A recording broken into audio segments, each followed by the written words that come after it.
नमस्कार. 2024 सालात एकूण 5 गुरुपुष्यामृत योग होते. त्यापैकी शेवटचा गुरुपुष्यामृत योग दिनांक 21 नोव्हेंबर 2024 रोजी आला आहे.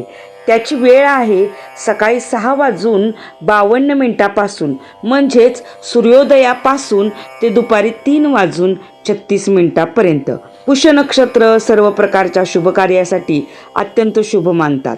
गुरुवारी पुष्य नक्षत्र असल्यास अत्यंत शुभ व अद्भुत योग मानला जातो. आज मी तुम्हाला गुरुपुष्यामृत योगावर केला जाणारा अत्यंत महत्त्वाचा तोडगा सांगणार आहे.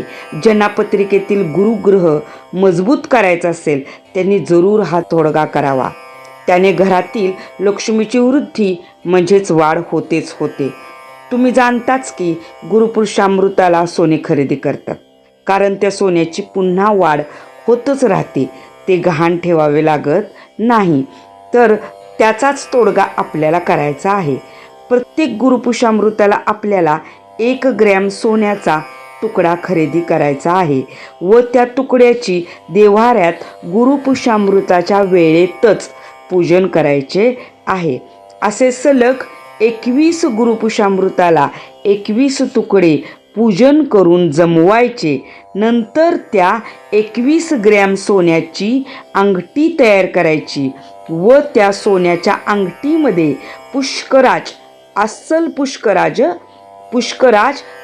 पुष्कराज रत्न मढवायचे, घालायचे व ही तयार झालेली अंगठी पुढील येणाऱ्या गुरुपुष्यामृत योगावर ब्राह्मणाकडून अभिषेक करून मधल्या बोटात गुरुपुष्यामृत योगावरच पूजन करून घालायची.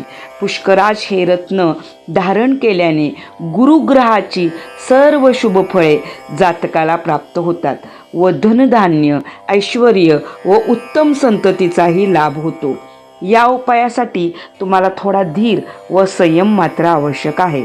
सलग 21 गुरुपुष्यामृत योगावर न चुकता 1 ग्रॅम सोन्याची खरेदी करणे गरजेचे आहे. तसेच गुरुपुष्यामृत योग म्हणजे लक्ष्मी साधकांसाठी पर्वणीच असते. या योगावर जमेल तितकी महालक्ष्मीची साधना करावी. तिला कुंकुमार्जन करावे. महालक्ष्मी अष्टक 16 वेळा म्हणावे. माझ्या या व्यंकटेश ज्योतिष चॅनेलवर महालक्ष्मी अष्टक हा व्हिडिओ मी यापूर्वीच टाकलेला आहे. कनकधारा स्तोत्र म्हणावे. ओम श्रीम नमहा या मंत्राचा शक्य तितका जास्त जप त्या दिवशी करावा. महालक्ष्मीला तांदळाच्या खिरीचा नैवेद्य दाखवावा. तुपाचे निरांजन ओवाळावे. तसेच साधकांनी या दिवशी गुरुमंत्राचेही अनुष्ठान करावे. गुरुमंत्राचा शक्य तितका जप करावा. गुरुमंत्र म्हणजे ज्यांनी दीक्षा घेतलेली असते, दीक्षेच्या वेळी मिळालेल्या मंत्राचा जप तुम्हाला या दिवशी जास्तीत जास्त करायचा आहे. शिवाय हा योग वाहन, घर व इतर खरेदीसाठी शुभ असतो. परंतु या सालातील शेवटच्या गुरुपुष्यामृतापासून मी सांगितलेला तोडगा जरूर करून पहा. 21 गुरुपुष्यामृताला प्रत्येकी 1 ग्रॅम सोने खरेदी करणे व त्यापासून बनवलेल्या अंगठीत पुष्कराज रत्न मढवून ती अंगठी पूजन करून घालणे. पुष्कराज रत्न तुम्हाला शुभ असल्यास ही अंगठी तुमच्या आयुष्यात धनसंपत्तीचा वर्षाव नक्कीच करेल. हा माझा व्हिडिओ कसा वाटला हे कमेंट बॉक्समध्ये नक्की लिहा व अशाच प्रकारचे धार्मिक सण, उत्सव, व्रत, वैकल्ये, जीवनात येणाऱ्या अडीअडचणीवरील तोडगे व उपाय ऐकण्यासाठी माझ्या व्यंकटेश ज्योतिष या चॅनेलला सबस्क्राईब करायला विसरू नका. धन्यवाद.